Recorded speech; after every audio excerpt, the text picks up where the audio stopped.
하겠습니다. 예, 우리 민수기 보겠습니다. 민수기 17장 보시면서 우리 광고하겠습니다. 찾으실 때 광고하겠습니다. 저희 예배가 도곡동 한미연합교회에서 예배드리는 예배가 이번 주일로 주일 저녁 예배로 이렇게 예배가 이제 중단되는 것을 이제 알려드립니다. 되게 무겁네요.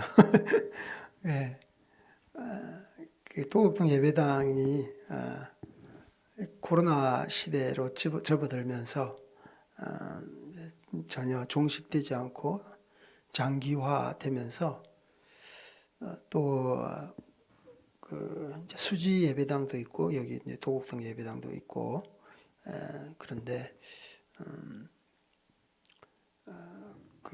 이 월세도 있고 또 성도들 경제적인 그런 것도 있는 것 같아요. 그래서 또 경찰들이 왜 그렇게 자주 찾아오는지 그래서 지금 부활절 예배 그 이후로 법정 소송이 걸려 있으면서 이동욱 목사님과 그리고 선교사님 그리고 다른 목사님 함께 이렇게 걸려 있습니다. 그래서 이동욱 목사님은 지금 일단 미국에 사역이 있어서 가셨는데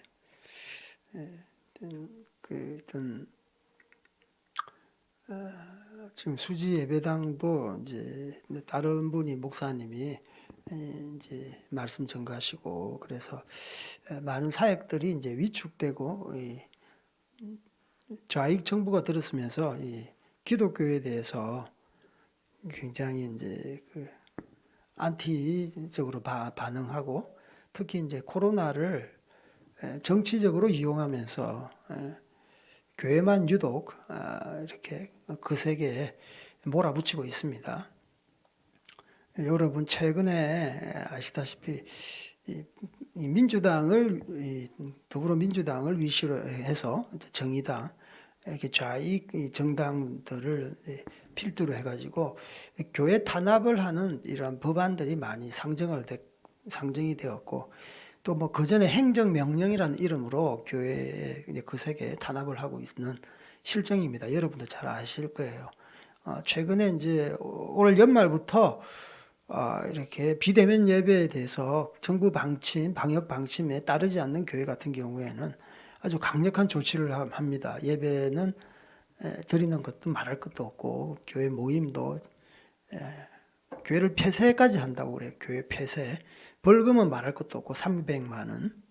교회를 폐쇄하고 또 건물 자체를 아주 완전히 십자가를 갖다가 중국 공산당이 하는 것처럼 십자가를 그냥 철거한답니다. 뜯어낸다고 그래요. 또 교회 성경책 보지 마라. 공룡이니까 다 이렇게 그것 때문에 바이러스 없는 거다.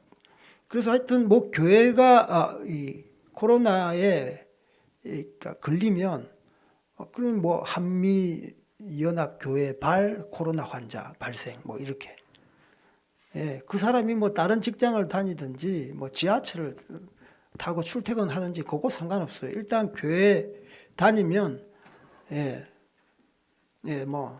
한미 연합 교회 뭐 이렇게 완전히 프레임을 그렇게 씌워서 교회를 완전히 그냥 문 닫게 하고 그래서 국민들도 교회에 대하면 손절을 해요. 고개 흔들어 버리고 그래서 건물주가 더 이상 계약을 안 해주는 거예요. 연장도 안 해주고 이 건물주도 마찬가지예요. 예수님을 믿는데 교회한테 주기 싫은 것 같아요. 이제 그런 것이 있습니다. 그래서 정부뿐만 아니라 전 국민이 이 좌파 정부의 그런 프레임에 이제 완전히 갇혀서 교회를 이제 핍박을 하고 있습니다. 그래서 우리 아내 말로는 교회 건물 사야 되겠다. 야, 돈이 어딨냐? 그런 말도 했습니다. 그래서 종교 부지하면 큰 대형 교회, 중견 이상 대형 교회가 아니면은 이제 개척은 꿈도 못 꾸는 거예요. 종교 부지 외에는 할 수가 없는 거예요. 그래서 이제 뭐 예전에 국정원을 해서 간첩 잡는 그런 정보원 경찰 하셨던 분이 이제 퇴직을 하시고 나서 이제 오늘 사무엘 목사님하고 이야기하는데 그분이 이제 진짜 우파 진영에서 활동하시는 이런 애국자시고 또 교회를 다니시는 분인데 지금 이 경기도에 그 한미연합교회 외에는 다 정부들의 이제 방역 수칙에 따르고 주일날 뭐 이렇게 예배 드리지 말라, 비대면으로 하라. 그러면 그게 다 따르고 순응한답니다. 그 유일하게 남은 게 한미연합교회 정부 말 안 듣고 그렇게 한다고 그래요. 그래서 이 경기도 이제 이재명 지사 눈에 완전히 이 한미연합교회는 거의 뭐 이렇게 뭐라 그러나 박힌 돌이죠. 이건 빼야 된다. 완전히 지목을 했다고 그래요. 그 전직 정보원 경찰에 의하면. 그리고 이재명은 그 앞에 이제 꼭두각시에 불과한데 그 뒤에 좌파 목사들이 포진해 있다고 그래요. 좌파 목사님들이 목사님도 아니고 좌파 그 사람들이 뒤에서 정보를 주면서 이거 친정부적인 목사야. 이 사람은 완전히 뭐 설교할 때 반정부적인 거야. 그런 걸 다 가려서 특히 이제 평화나무라는 이제 그런 단체 그 김용민인가 그 사람을 필두로 해가지고 그 좌파 목사님들 뭐 거짓 하여튼 우리가 볼 때는 거짓이죠. 그런 사람들이 뒤에서 막 이렇게 부추기고 정보를 주고 자기 하여튼 공권력을 이렇게 코로나 이러한 시국에 공권력을 이용해서 이러한 그 살아있는 교회, 정말 애국하는 교회, 우파 교회를 완전히 말살하려고 실제로 좌파 교회 같은 경우에는 이 경기도가 앞장서서 그들에게 이 토지도 제공하고 더 이렇게 건물을 지을 수 있도록 교회가 성장할 수 있도록 돕는다는 그런 이야기를 하더라고요. 그래서 경기도 지사 그 뒤에는 사악한 이런 거짓 목사들이 있다라는 것을 여러분 아시고 그래서 우리 한미연합교회도 그 희생양인 것이죠. 이렇게 하나님 앞에 예배를 신실하게 열정적으로 드리고 전도 열심히 하고 또 그 재정에 대해서 100% 고아와 과부와 노숙자를 위해서 쓰고 그렇게 하는 교회인데 4월 13일인가요? 하여튼 부활절 예배 때 그 얼마 되지 않는 성도들 예배 드린다고 거의 뭐 경찰차 2대 큰 버스를 대절해가지고 버스를 데리고 와서 200여 명 공무원하고 이렇게 경찰하고 와가지고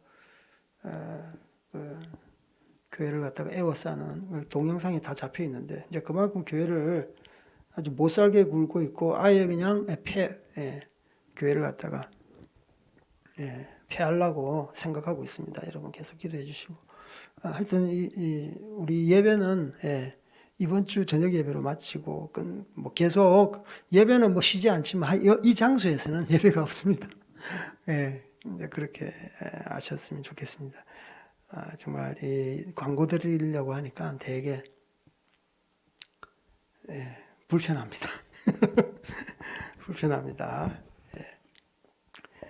하여튼 이 정부의 그런 위해서 기도해 주시고요. 이 정부 악한 이러한 사탄 마귀 세력 떠나가게 하시고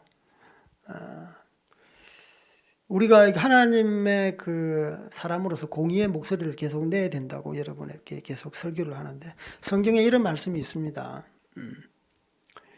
내가 너희 곁에서 떠나는 것이 유익이라 내가 떠나가지 아니하면 보혜사 성령님, 보혜사가 너희에게 오시지 아니하리라.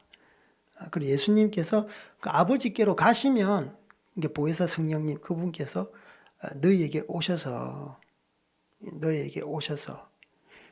이 세상의 죄에 대해서, 의에 대해서, 심판에 대해서 책망하시리라. 그렇게 분명하게 예수님께서는 말씀하셨어요. 그래서 지금은 이제 성령님께서 우리와 함께 하시는 성령 시대입니다. 성령님께서 이 세상의 죄에 대해서, 의에 대해서, 심판에 대해서 말을 합니까? 통로가 어디예요? 하나님의 사람. 그러니까 성령 충만한 사람을 통해서 이 땅의 그 죄, 이 땅의 의, 이 땅의 어떤 심판에 대해서 책망하신다라고 되어 있어요. 그러면 우리가 성령 충만하다면, 기도하고 예배뿐만 아니라 책망하려면 입으로 말을 해야 되잖아요. 세상 정부가 말하는 죄가 이게 정말 죄냐라고 이 죄에 대해서 책망을 해야 되는 거예요. 이건 죄가 아니다. 이게 죄다. 세상 사람들이, 세상 정부가 이것은 옳다라고 하는 옳다라고 하는 것에 대해서 우리는 하나님의 기준으로 그것은 너희들이 의라고 생각했던 그 의는 의가 아니야. 잘못된 것이야. 불이야. 라고 말을 해야 되는 것이에요. 심판 또한 마찬가지입니다. 법치가 이루어지지 않으니까 심판 때문에 얼마나 억울한 사람들이 양산되고 있습니까? 억울해서 법정에 갔는데 이 재판관들이 더 억울한 사람 더 억울하게 하고요. 더 압제하고요. 돈 있는 사람은요, 그 재판에 대해서 성소하게 만들고 돈 없는 사람들은 돈도 없어서 억울한데 재판에서 패소하니까 더 억울한 사람이. 그러니까 이 억울한 사람이 더 이상 하소연할 데가 없는 거예요. 구약 성경을 보면은 이 억울한 자, 가난한 자, 약한 자, 과부와 고아 이런 자들이 나의 백성이라 그랬어요. 그러니까 법치가 제대로 안 되니까 이 땅 가운데 재판이 많이 열려요. 하지만 그 재판이 하나님 보시기에 옳으냐, 그러냐. 그래서 성령의 사람은 그 재판 잘못됐다 라고 이야기를 해야 되는 거예요. 할렐루야. 그래서 하나님의 사람은요, 이 땅에서 용기가 있어야 됩니다. 용기가 없으면 옳은 말을 못합니다. 성령 충만한 사람이 옳은 말을 하는 거예요. 성령 충만한 사람들이 복음 메시지를 전하는 겁니다. 다른 것은 진리가 아니야. 예수님만이 진리야. 너희가 말하는 것 그것은 의가 아니야. 불이라니까. 그러니까 단지 우리가 뭐 예수님뿐만 아니라 사람들의 모든 생활, 모든 습관에 대해서 뭐 우리가 정치를 합니까? 정치를 합니까? 그렇지 않습니다. 정치인들이 우리의 모든 일거수일투족 생활의 모든 영역까지 다 간섭하고 개입하잖아요. 교육의 영역에 대해서 교육, 우리 자녀의 교육 간섭해요. 세금 문제 간섭을 하잖아요. 노동 관련 경제, 과학, 뭐 국방 외교 다 간섭하잖아요. 정치면 정치, 국회의사는 그 안에만의 일이 아니잖아요. 그래서 이 예수 믿는 사람들은 교회 안에서 떠나서 사회 속에서 일터 가운데, 가정 가운데 하나님의 법이 통치받는 하나님의 법이 이루어질 수 있도록 끊임없이 말로 해서 그렇게 하나님의 의를 갖다가 이렇게 선포를 해야 됩니다. 아멘?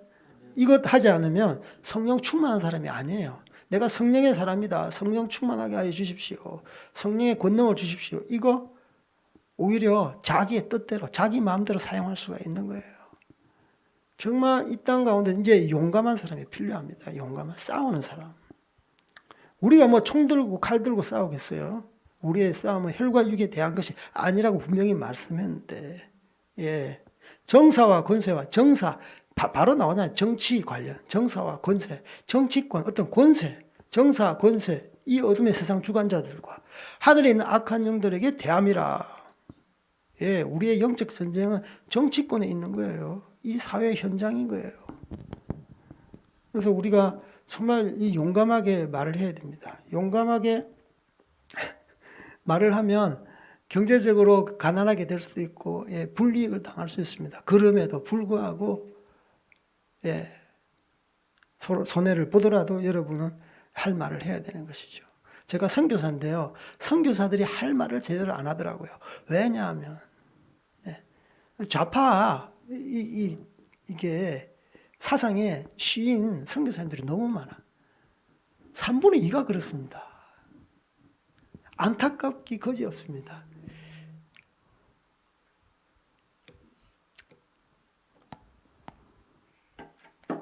왜냐하면 선교사가 이렇게 후원금을 받고 자기가 일해서 뭐 하는 게 아니거든요. 자기 부모님이 돈이 많아가지고 그게 아니에요.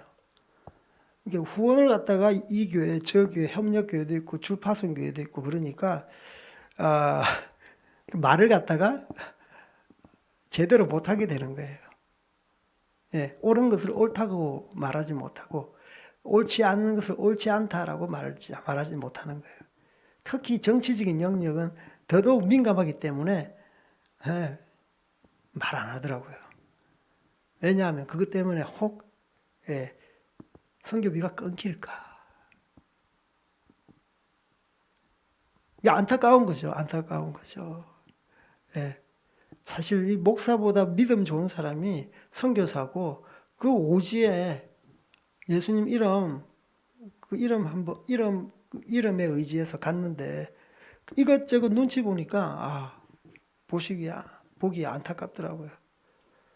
그래서 정말 이 자기의 어떤 뭐 물질, 기득권 또는 어떤 사람, 상황 의지하기가 쉬워요. 그런데 성령의 사람은요. 하나님이 뭐 선교사, 목사, 평신도 그거 상관 안 합니다. 하나님 보실 때는 다 자기의 백성, 자기의 자녀입니다. 그래서 여러분 정말 하나님의 그 공의의 목소리를 여러분의 입을 통해서 삶을 통해서 은행을 통해서 선포되기를 주님의 이름으로 축복합니다. 그래서 점점점 이 세상이 우리의 입과 귀를 막고 있고 우리의 행동을 갖다가 제약을 하고 있습니다. 이럴 때 우리가 더욱더 주님 앞에 용기 있게 이 땅 가운데 세상 한복판에서 서는 여러분들 다 되기를 주님의 이름으로 축복합니다. 자, 우리 민수기 17장 우리 보겠습니다. 우리 짧기 때문에 우리 13절까지 다 읽겠습니다. 시작. 여호와께서 모세에게 말씀하여 이르시되 너는 이스라엘 자손에게 말하여 그들 중에서 각 조상의 가문을 따라 지팡이 하나씩 취하되 곧 그들의 조상의 가문대로 그 모든 지휘관에게서 지팡이 12를 취하고 그 사람들의 이름을 각각 그 지팡이에 쓰되 레위의 지팡이에는 아론의 이름을 쓰라. 이는 그들의 조상의 가문에 각 수령이 지팡이 하나씩 있어야 할 것임이라. 그 지팡이를 회막 안에서 내가 너희와 만나는 곳인 정극회 앞에 두라. 내가 택한 자의 지팡이는 삭시날이니 이것으로 이스라엘 자손이 너희에게 대하여 원망하는 말을 내 앞에서 그치게 하리라. 모세가 이스라엘 자손에게 말하매 그들의 지휘관들이 각 지파대로 지팡이 하나씩을 그에게 주었으니 그 지팡이가 모두 12이라. 그 중에 아론의 지팡이가 있었더라. 모세가 그 지팡이들을 증거의 장막 안 여호와 앞에 두었더라. 이튿날 모세가 증거의 장막에 들어가 본즉 레위 집을 위하여 낸 아론의 지팡이에 움이 돋고 순이 나고 꽃이 피어서 살구 열매가 열렸더라. 모세가 그 지팡이 전부를 여호와 앞에서 이스라엘 모든 자손에게로 가져오매 그들이 보고 각각 자기 지팡이를 집어들었더라. 여호와께서 또 모세에게 이르시되 아론의 지팡이는 증거궤 앞으로 도로 가져다가 거기 간직하여 반역한 자에 대한 표징이 되게 하여 그들로 내게 대한 원망을 그치고 죽지 않게 할지니라. 모세가 곧 그같이 하되 여호와께서 자기에게 명령하신 대로 하였더라. 이스라엘 자손이 모세에게 말하여 이르되 보소서 우리는 죽게 되었나이다. 망하게 되었나이다. 다 망하게 되었나이다. 가까이 나아가는 자 곧 여호와의 성막에 가까이 나아가는 자마다 다 죽사오니 우리가 다 망하여야 하리까. 아멘. 오늘 말씀은 그 민수기 저번 주에 16장하고 어떻게 보면 연관된 말씀입니다. 16장에 어떤 일이 있었습니까? 그 제사장직에 대한 그런 반역 행위가 있었죠. 그래서 고라와 그 르우벤 자손의 다단과 그 아비람과 당을 지어서 그 뒤에 이제 지휘관 250명이 이제 거의 반역을 일삼은 거죠. 그래서 그 여호와 하나님께서 너희들 각자 그 향로를 들고 다 와라. 받으시는 사람이 그 하나님께서 택하신 것이다. 그런데 그 250명까지 다 향로를 들고 하나님 앞에 섰을 때 하나님께서는 그들을 다 연락하시지 아니하시고 아론 것만 받았잖아요. 그래서 이들에게 심판이 이제 이런 심판을 하게 되었는데 어떤 심판이 일어났습니까? 불사 질러 버리는 거예요. 불을 태워버렸어. 불을 태워버렸어. 저는 이걸 보면서 향로 자체가 하나님과의 그런 관계성을 의미합니다. 향로를 가지고 그 불을 가지고 그 분향단에 가서 그 불을 갖다가 이렇게 놓는 것인데 이 향로 자체가 하나님과 있던 관계, 기도인 거예요. 그 분향에 의해서 기도가 하나님께 상달되는 건데 그 하나님 그 백성들과 하나님 사이에 어떤 제사장직만 그 지성소에 들어가서 그 일을 해야 되는데 정말 하나님께서 주신 직분인지 하나님께서 주신 하나님의 어떤 거룩한 어떤 권인지 알기 위해서 이렇게 향로를 가지고 갔는데 아론만 딱 받은 거예요. 열납한 거예요. 그들은 어떻게 하나님의 불이 그들을 태워버리는 이런 심판을 받은 거예요. 아론도 예전에 아들 나답과 아비후가 여호와께서 명령하지 않은 불을 들이다가 죽었잖아요. 그만큼 잘못하면 그냥 죽는 겁니다. 그래서 이 하나님께서 이렇게 명한 이 거룩한 이 제사장 직분에 대해서 반역을 일삼다가 그들은 불에 타 죽는 이러한 심판을 당하게 되죠. 그리고 그의 가족들과 그의 가산들은 땅이 갈라져 가지고 완전히 매장이 돼 버렸습니다. 그리고 나서 또 어떤 일이 있습니까? 그러면 좀 이렇게 정신을 차려야 되는데 남아있는 백성들이 또 모세와 아론에게 달려드는 거예요. 불평도 이제 뛰어넘어서 완전히 이 모세를 갖다가 이제 때리려고 치려고 했어요. 그래서 그들의 어떤 그 불평이 이제 말에서 발전해서 폭력으로 바뀌니까 하나님께서 이렇게 구름으로 나타나셔 그걸 막으시고 이 불평하는 이들에게 연병을 갖다가 퍼뜨려서 심판을 합니다. 그래서 얼마나 죽었습니까? 14,700명이 죽었습니다. 그래서 이것은 하나님께서 세우신 권위에서 도전하고 불평하고 불만하고 불평 불만이라는 게 사실 연병이라는 것처럼 팍 퍼집니다. 한 사람이 불평 불만 딱 해버리면요 어떻게 됩니까? 옆에 있는 사람이 맞아. 이거는 진짜 이 바이러스보다 더 침투가 빠르고 확산 속도가 빠른 거예요. 너희들이 불평 불만을 그렇게 했지. 온 백성들을 소란하게 했지. 불평 불만으로 온 공동체가 뒤집어지고 했지. 진짜 연병, 진짜 바이러스가 뭔지 맛 좀 봐라. 이걸로 심판을 하는 거죠. 그래서 모세가 기도해가지고 그나마 14,700명밖에 안 죽은 거예요. 여러분 아시겠어요? 이 불평 불만이라는 게 전염병과 같은 겁니다. 전염병과 같은 거예요. 마음 가운데 불평 불만이 있더라도 입에서 이렇게 말을 하면 안 돼요. 그 말을 하는 즉시 사람이 듣게 되면 확산 속도는 진짜 거셉니다. 그래서 이 16장 이런 일이 있고 나서 그럼에도 불구하고 이런 하나님의 거룩한 성직인 이 권위에 도전하는 그런 생각들이 막 있는 거예요. 그래서 이 17장에는 이제 어떤 내용이냐 하면 하나님께서 이스라엘 백성 앞에서 아론의 권위를 갖다 더욱 공고하게 해주기 위해서, 세워주기 위해서 이 지팡이를 통해서 하나님께서 정말 너희들 눈으로 직접 확인하게 만드는 거예요.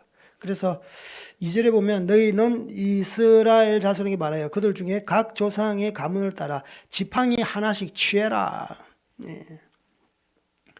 그들의 조상의 가문대로 그 모든 지휘관에게서 지팡이 12를 취하고 그 사람의 이름을 각각 그 지팡이에 써라.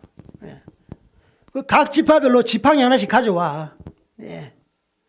왜 지팡이를 가져오라고 했을까? 다른 물건도 많은데 그것이 알고 싶다. 아까는 향로를 다 가져오라고 그랬어요. 16장에는. 정말 하나님께서 세우신 제사장이 맞는지. 여기서는 지팡이를 다 가지고 오라 그랬어요. 지팡이는요, 어떤 권위의 상징입니다. 예전에 이제 목동이라든지 여행자들이 호신용으로 이제 지팡이를 사용했다고 했어요.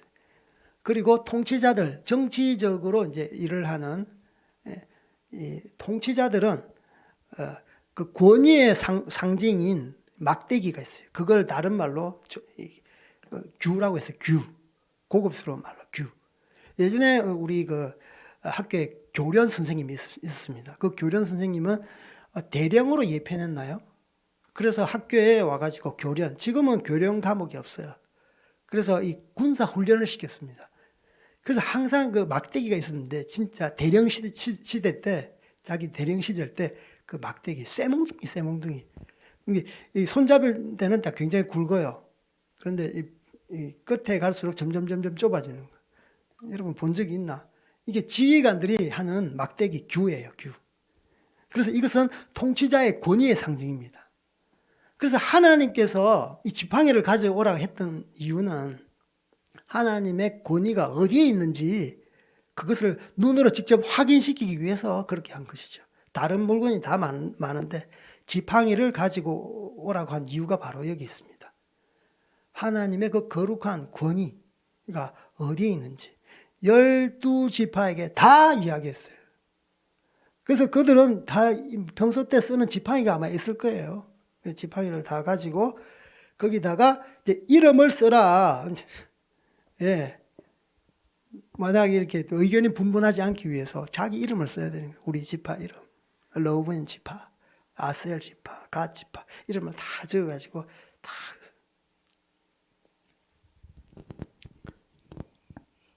그래서 하나님께서 정말 그 권위가 어디 지파에 있는지 보는 것이죠.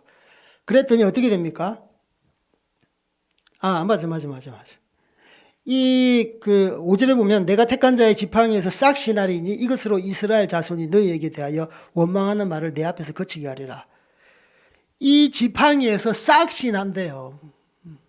이것은 무엇입니까? 내가 이 싹을 통해서 생명을 통해서 어떤 생명력이라는 것이죠. 싹이라는 것은 생명력. 어떤 생명력을 통해서 내가 그에게 명한 권위가 있는지 없는지를 너희들에게 보여주겠다.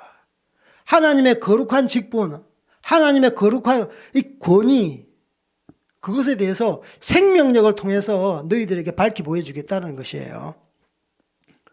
그래서 이것으로 싹이 나는데 그 생명력, 싹이라는 게 생명력이거든요. 그 혹한의 겨울을 뚫고 봄이 됐을 때 싹이 딱 나잖아요. 생명력. 움이 트는데 이것으로 이스라엘 자손이 너희에 대하여 원망하는 말이 내 앞에서 거치게 하리라. 목적이에요. 지팡이를 통해서 어떤 분별을 갖다가 여러분한테 각 지파에게 보여주는데 이것은 너희들의 원망하는 말을 갖다가 거치도록 하는 것이 목적이에요. 하나님은 이 원망하는 말, 원망하는 생각, 원망하는 말을 통해서 전염병처럼 공동체가 거의 이게 완전히 하나님의 어떤 불신으로부터 공동체가 어떤 분열하고 분란하고 서로 믿지 못하게 하는 그 하나님과의 관계도 단절되게 하는 이 불평으로부터 시작되는데 이 불평하는 말을 원망하는 말을 중단시키는 거예요. 거치도록 하기 위해서 내가 지팡이에 이러한 우미 돋게 하겠다, 싹신하게 하겠다라는 것이에요. 이 주 목적이에요. 그러면 그렇게 해서 어떻게 되었습니까?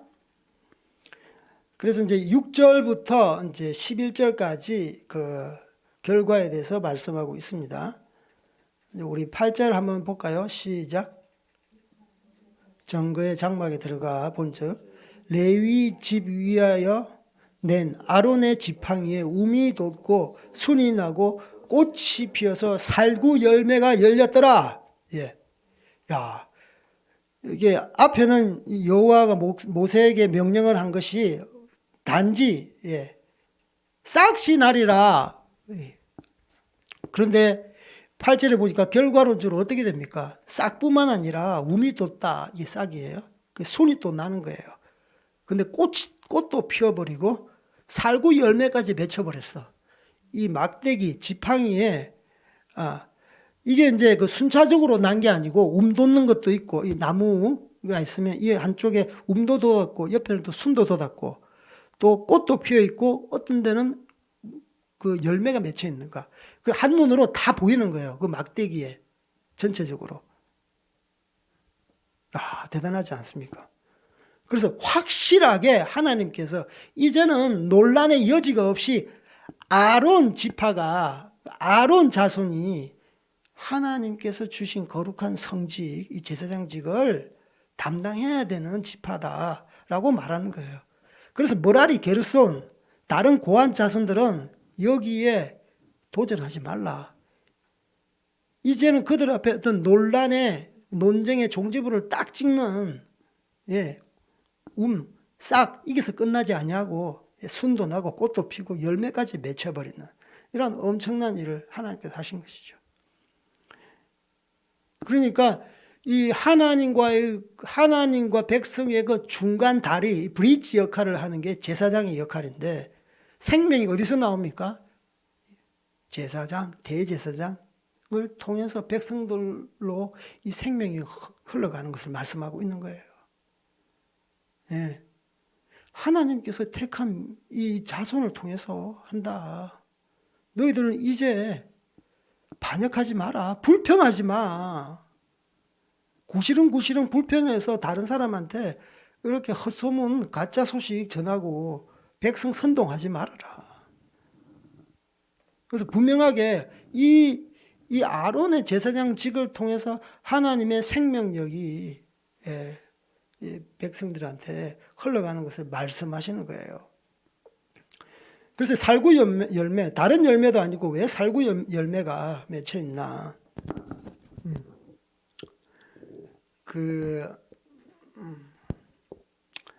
이 살구라는 뜻이 이제 히브리어로 발음이 굉장히 어려운데 비가 내릴 때 쏴 내리잖아요. 스와케드 따라해 보겠습니다. 스와케드. 이 스와케드예요. 살구. 이게 뭐냐면 살구 열매인데 이 원어가 그 뜻이 밤을 새우다. 그리고 깨어 지키다, 경성하다, 경성하다. 바수꾼 같은 그런 느낌이 들죠. 밤을 새우면서 깨어서 정신이 깨어서 지키는 거예요. 경성하는 거예요. 그러니까 제사장직이라는 것. 그 백성과 그 하나님 사이에 제사장직을 수행하는데 그 제사장직을 증거하는 그 열매가 살구 열매인데 이것이 바로 이런 뜻이에요. 이게 이제 아몬드 관련한 그런 열매거든요. 아몬드 과의 그런 열매인데 영적으로 깨어서 백성과 하나님 사이에 그 파수꾼 역할을 하는 거예요. 파수꾼 역할을 하지 않으면 백성들의 평안을 담보할 수 없는 거예요. 깨어서 항상 지켜야 되는 거예요. 경성해야 되는 거예요. 그러니까 이거 굉장히 거룩한 자리인 거예요. 그래서 이 살구 열매를 주신 거예요. 살구 꽃을 피게 하신 거예요. 그래서 등잔대에 보면 등잔대가 어떻게 생겼습니까? 나무처럼 생겼습니다. 이 줄기가 밑둥에서 올라와 가지고 이렇게 갈라집니다. 그리고 맨 위에다가 이제 하나. 그래서 7 촛대가 있잖아요. 그 옆에 문양을 보면 살구꽃으로 돼. 여러분 뭐 인터넷으로 다 찾아보면 등잔대 찾아보면 다 이 금을 갖다가 쳐가지고 이파리를 이렇게 탁탁 감싸서 이렇게 만들었어요. 그 살구꽃이에요. 살구꽃. 살구 꽃잎을 이렇게 탁탁탁 이렇게 아름답게 해가지고 그 등잔대를 맞춥니다. 그래서 이것 또한 다 이렇게 의미가 연결되는 거예요. 그 살구라는 어떤 깨어 지키는 자, 경성하는 자. 그래서 어둠을 밝히는 거예요. 예. 밤에 어둠을 밝히려면, 지키려면 어떤 불을 들어야 되는 거예요. 어떤 맹수와 대적들에 의해서. 그리고 어둡지 않고 정신이 반짝반짝 빛이 나야 되는, 깨어 있는 거예요. 그래서 등잔대를 보면 우리가 정말 하나님 앞에 제사장이라는 것, 이렇게 목사라는 것, 사역자라는 것, 하나님께 사명을 가진 사람들은 어떻게 살아야 되는가. 그러니까 백성들에게 옳은 길을 제시하고 죄에 대해서 체크하고 정죄하고. 그리고 우리가 한 가지 이제 알아야 되는 것은 이제 이것을 하고 나서 살구개미 맺히고 나서 이 지팡이를 어디에 두느냐. 예, 언약궤 정극회에 이제 도로 갖다 놔라 그랬어요. 10절에 보면 여호와께서 또 모세에게 이르시되 아론의 지팡이는 정극회 앞으로 도로 가져다가 거기 간직하라. 그래서 지금까지 언약궤 정극회 법궤 안에는 뭐가 있습니까? 쌍난 아론의 지팡이가 있습니다. 뿐만 아니라 다른 또 두 개 더 있잖아요. 총 3가지가 있는데 첫째는 모세의 십계명 돌판. 또 하나는요. 또 하나는 뭐가 있습니까? 예, 만나가 있잖아요. 만나 항아리가 있습니다. 그리고 마지막으로 이 쌍난 아론의 지팡이가 있어요. 이것은 뭘 상징하느냐 하면 교회를 상징합니다. 교회의 3대 지표라고 할 수 있는데 교회의 3대 지표가 뭐냐면 말씀, 따라해 보겠습니다. 말씀이 있어야 되는 거예요. 그리고 하나는요. 성례, 따라해 보겠습니다. 성례. 이게 성찬, 세례 다 포함됩니다. 그리고 세 번째는 권징, 따라해 보겠습니다. 권징. 예. 이게 이 법궤 속에 있는 3가지의 상징적인 의미가 있습니다. 말씀이 있다고 했잖아요. 그 말씀, 교리가 뭐냐면 2 돌판이에요. 이 2 돌판, 십계명에서 모든 말씀은 벗어나지가 않습니다. 예, 벗어나지가 않아요. 국가의 법은 헌법이 있잖아요. 상위법이 있잖아요. 그 법에 의해서 가지가 쳐져서 소소한 법이 만들어지듯이 십계명 2 돌판이 있는 거예요. 그래서 이것은 말씀을 상징하고 있고요. 그리고 만나 항아리 이것은 성찬을 성찬. 생명의 떡이신 예수 그리스도 그분께서 뜯기시고 찢기시고 피를 완전히 쏟으시고 내 몸을 먹으라 나는 생명의 떡이다. 내 피를 마시라 생명의 음료라 그러잖아요. 그래서 이 만나 그릇을 통해서 성찬 예배 드릴 때마다 초대교회 때는 다 성찬식을 행했습니다. 장로교회는 거의 잘 이렇게 한 달에 한 번 하면 많이 하는데 실제로는 매주 해야 돼요. 어떻게 보면 성찬할 때 성령님께서 굉장히 강력하게 인지합니다. 이 거룩한 어떤 예수님의 그 살과 이 잔을 나누면서 그 가운데 하나님께서 역사하시는 또 강력한 또 임재하심이 있습니다. 그래서 만나 그릇을 통해서 성찬, 우리가 예수 그리스도의 피와 예수 그리스도의 살로 인해서 한 공동체의 거룩한 하나님의 백성이구나라는 것을 알 수 있는 것이죠. 그리고 하나 마지막으로 이 아론의 지팡이가 이 7위 권징의 상징입니다. 교회에 권징 7위가 없으면 이 뭐 가짜들이 많잖아요. 다른 복음이 많잖아요. 지방 방송이 많아요. 그래서 성도들이 막 혼탁해지고 다른 복음에 미혹되고 다른 거짓 선지자, 거짓 목사에 선동되기 때문에 교회는 분명히 말씀에 근거해서 진리가 있어야 됩니다. 권징이 있어야 됩니다. 예. 교회 성장은 사실 그 목적이 아닙니다. 어떻게 보면 더 거룩한 교회가 교회의 목적이 되는 거예요. 예. 모든 죄를 다 그냥 품으면 안 돼요. 죄를 지적하고 용서하는 건 되죠. 근데 모든 죄를 갖다가 그럴 수도 있지. 그렇게 하면 교회가 제대로 서겠습니까? 아까처럼 죄는 전파력이 있다고 그랬잖아요. 예. 전파력이 바이러스예요, 죄도. 그러니까 이 치리가 잘못되면 교회가 이제 살아있는 교회가 되지 못하고 거룩한 교회가 되지 못하는 거예요. 교회가 교회되지 못하는 거예요. 그래서 아론의 지팡이는 무엇입니까? 반역하지 말아라. 반역하지 말아라. 하나님 말씀에 대적하는 거예요. 아론의 그 제사장직에 대해서 반역하는 것은 단지 아론에 대적하는 것이 아니라 하나님께 대적하는 것입니다. 예. 자기 영적인 리더에 대해서 이렇게 대적하면 그 영적인 리더가 이 강단에서 선포되는 말씀이 아멘으로 화답되겠습니까? 받아들여지겠습니까? 천만에 반만한 말씀. 다 그냥 불평하고, 다 반박하고, 아유, 찌는 저렇게 못 살면서. 뭐 속으로 그렇게 안 하겠어요? 예. 온갖 행동, 말, 꼬투리 잡아가지고 터집 잡아서 교인들한테 막 소문 막 내지 않겠어요? 그러니까 어떤 하나님 앞 세워주신 권위가 손상되면 하나님을 손상시키고 하나님을 반역하고 대적하는 것입니다. 그래서 아론의 지팡이를 통해서 이걸 갖다가 통해서 교회가 정말 이 치리, 권지, 돌아올 수 없는 다리를 건너게 막 너무 강하게 해도 안 되지만 적당하게 경성할 수 있도록 말씀으로 이렇게 권면을 해야 되는 거예요. 예. 치리의 목적이 무엇입니까? 권징의 목적이 무엇이에요? 하나님께 더 가까이 올 수 있도록 하는 방법이잖아요. 예. 내 치는 게 아니에요, 권징은. 뭐 썩꺼져가 아닙니다. 이것을 통해서 하나님께로 더 가까이 오게 하는 거예요.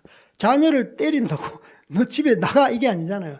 때려서 더 부모님 안쪽으로 들어오게, 부모님 말에 더 잘 듣게 순종하는 자녀로 만들기 위해서 때리는 거예요. 덕지덕지 붙어 있는 그 때를 갖다가 죄악의 때를 갖다가 때리면서 털어내는 거잖아요. 그래서 권징, 이게 지혜가 필요하고 치리가 지혜롭게 해야 됩니다. 이 지혜롭게 못하면 교회는 굉장히 막 이렇게 일벌백계 해가지고 막 아무도 두려워 떠는 교회. 예. 그래서 이게 권징 치리가 굉장히 중요하다. 하나님 보십시오. 아론의 지팡이를 통해서 굉장히 신사적으로 접근합니다. 예. 그 뒤에는 그 16절에는 워낙 반역해서 되어드니까 여기서 이렇게 안 하면 진짜 아론 모세 죽는 거예요. 그러니까 이제 급하게 이렇게 이제 좀 하나님께서 연병도 내리시고 불도 내리시고 악을 갖다 뿌리 뽑는 거예요. 근데 17장에 보면 굉장히 인격적으로 하나님께서 이 제사장의 권위에 대해서 너희들이 모든 사람들이 다 인정하고 마음으로 다 인정할 수 있도록 이렇게 지팡이를 통해서 각자 이름을 다 쓰라. 그리고 그 뒤에 벌어지는 결과에 대해서 너희들이 100%다 순종하고 동의할 수 있도록 하는 것이에요. 눈으로 직접 보이는 거예요. 순이 나고 싹이 나고 예, 꽃이 피고 열매까지 맺으니까 백성들은 한 사람도 열애 없이 다 동의를 하게 되는 것입니다. 저는 이제 또 이런 생각을 해봤어요.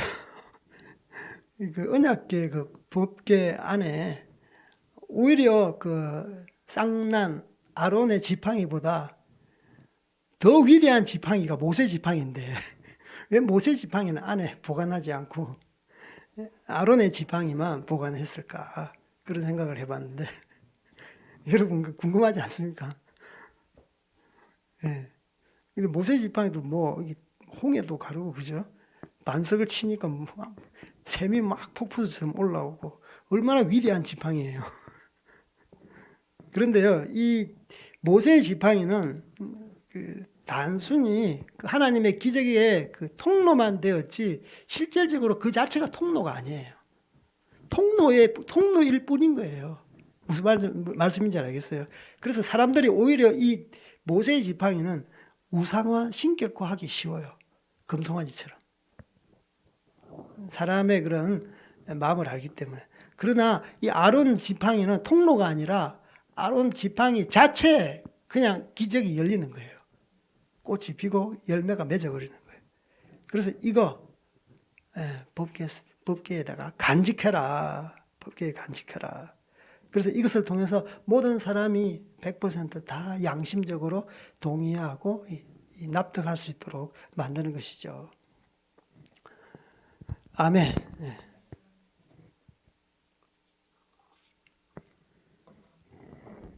그래서 반역의 결과는 이렇게 참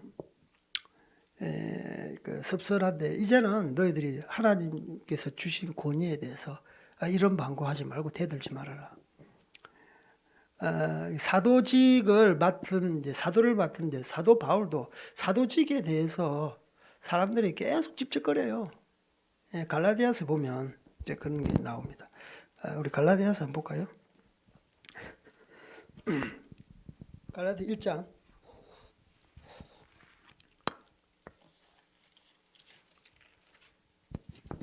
갈라디아서 1장 보면은 1장 1절, 사람들에 의해서 난 것이 아니요 사람으로 말미암은 것도 아니요 오직 예수 그리스도와 그를 죽은 자 가운데서 살리신 아버지 하나님으로 말미암아 사도된 바울은, 그러니까 얼마나 사람들이 이 사도 저거 짜가 아니야, 지가 되고 싶어서 된 게 아니야.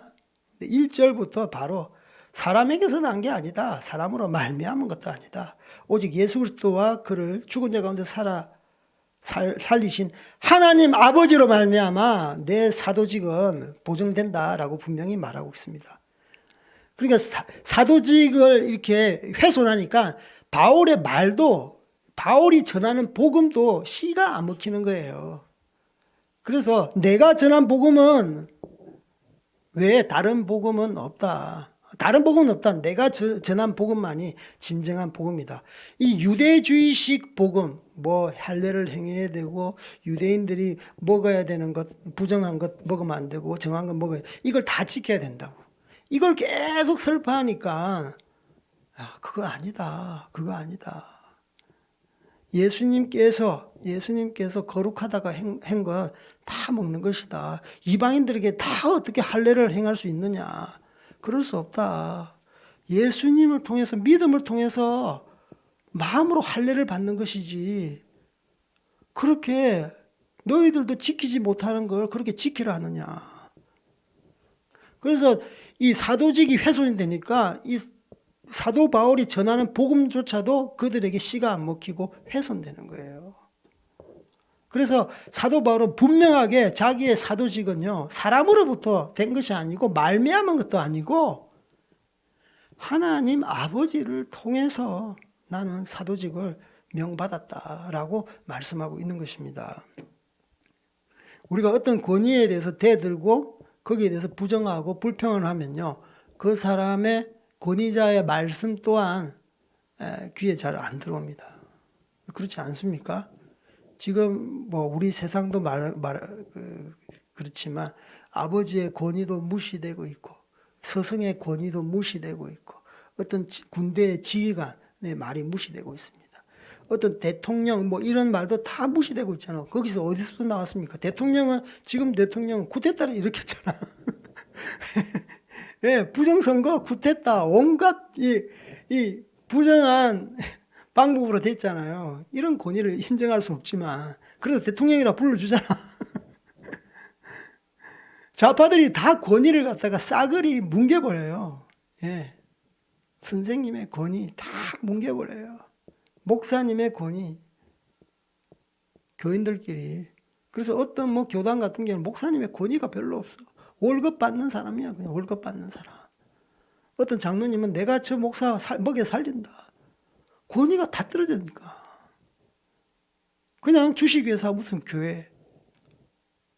거기에 일하는 그냥 목사인 거예요. 얼마나 안타까워요. 그게 권위가 무너졌을 때 그렇게 세속적으로 전락하는 걸 말이에요. 아버지의 권위도 무너졌잖아요. 아버지가 존경받는 집이 거룩한 집안입니다. 할렐루야. 이거 아멘 하셔야 돼요. 지금은요, 아버지의 북권을 갖다가 확실하게 견고히 세워줘야 됩니다. 이런 가정을 통해서 하나님께서 복을 내려주시는 거예요. 아버지를 통해서 복을 내려주시는 겁니다. 어떤 권위자를 통해서 복을 내려주는 거예요. 그것은 예수님을 믿는 아버지든 믿지 않는 아버지든 어떤 학교에서 교장이 예수님을 믿든 예수님을 믿지 않는 교장이든 어떤 공동체 조직이든 어떤 권위자에게 하나님께서는 어떤 기름 부음이 있습니다. 그래서 여러분 정말 권위에 대해서 막 반역하고 대어들고 불평하고 속된 말로 뒷담화 까고 막 그러면은 여러분 자체가 복을 받을 수가 없는 그런 그릇이 되는 거예요. 네, 아시겠습니까? 그래서 아론의 지팡이를 통해서 정말 하나님께서 주신 권위에 대해서 우리가 막 이렇게 두려워할 필요는 없겠지만 그것에 대해서 우리가 기도해 줘야 되고 그 권위가 잘 세워질 수 있도록 그리고 그 권위 속에서 흘러나오는 어떤 말씀, 어떤 권위에 대해서 우리가 어떤 존귀히 여기는 그런 마음이 필요합니다. 그럴 때만이 우리가 복을 받을 수 있는 거예요. 우리의 삶이 더 거룩해지게 될 수 있는 것입니다. 아멘. 네, 여러분 정말 주님 안에서 정말 귀한 하나님의 자녀가 되기를 원하고 하나님의 권위 속에서 여러분의 권위도 세워가시기를 주님의 이름으로 축복합니다. 아멘. 우리 같이 기도하시겠습니다. 하나님 아버지 감사합니다. 저희들에게 또 귀한 말씀 허락해 주신 것 감사합니다. 아론의 쌍나 지팡이를 통해서 당신의 권위를 인격적으로 저희들에게 보여주신 것 감사합니다. 모든 질서와 권위가 무너지는 이 세상에서 또 교회 속에서 어떤 권위가 무너지는 이 아버지 교회 질서 가운데 이 17장을 통해서 우리가 다시 한번 깨닫고 주님의 가르침을 허락해 주신 것 감사합니다. 주님 권위를 세워줄 때 또한 우리의 권위 또한 세워지는 것을 알게 하여 주시옵소서. 정말 질서의 하나님을 아버지 찬양합니다. 주님 사랑합니다. 우리 계속 기도할 때 정말 하나님 우리 가정 가운데 하나님의 질서, 하나님의 권위가 세워지게 하여 주시옵소서. 우리 아버지의 그런 권위가 세워지게 하여 주시옵소서. 아버지가 믿든 믿지 않든 우리가 정말 하나님께서 부여하신 그 아버지의 권위를 세워드리는 저희들 되기를 원합니다. 주님 우리 가정을 새롭게 하여 주시옵소서.